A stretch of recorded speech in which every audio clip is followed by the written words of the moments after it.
In this video, I'm going to show you how to add a source or notes at the bottom of a graph. First thing, however, I want to resize this graph. So since since I've selected the graph area that brings up the chart tools, I'll go over to Format and there are a number of things that I can select here, but I'll select Chart Area.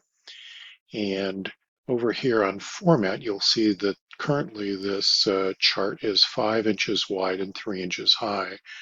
I would recommend, as a general rule, that you make charts 5.5 inches wide.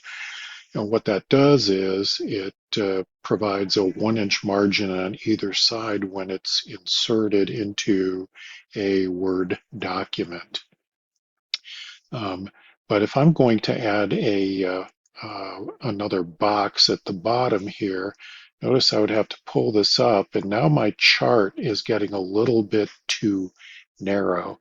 So I'm going to, from the chart, again, select the chart area.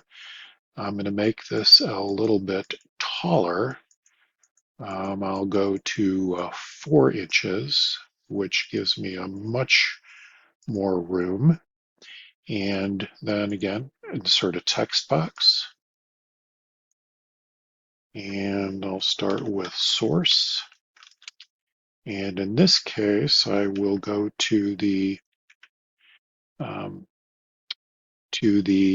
website and notice that there's a file citation here. I will grab that and copy, come back over here,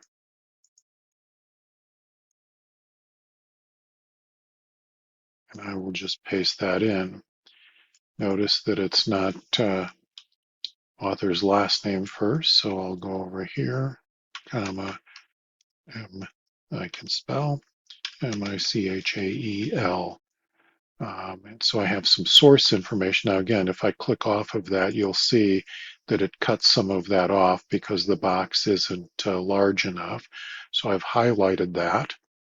I'll change it first to Arial, make the font a little bit smaller. I'll take it down to 9 and come up here to Format, and I'll make the box, the 5.5 inches. And I need to make it a little bit taller to get the rest of the information there, so 0.6. And I can pull this down to the bottom. And I can highlight the source there and make it italic. So I have source information at the bottom. I have my title at the top. Make that a little bit taller. And here then is my finished graph.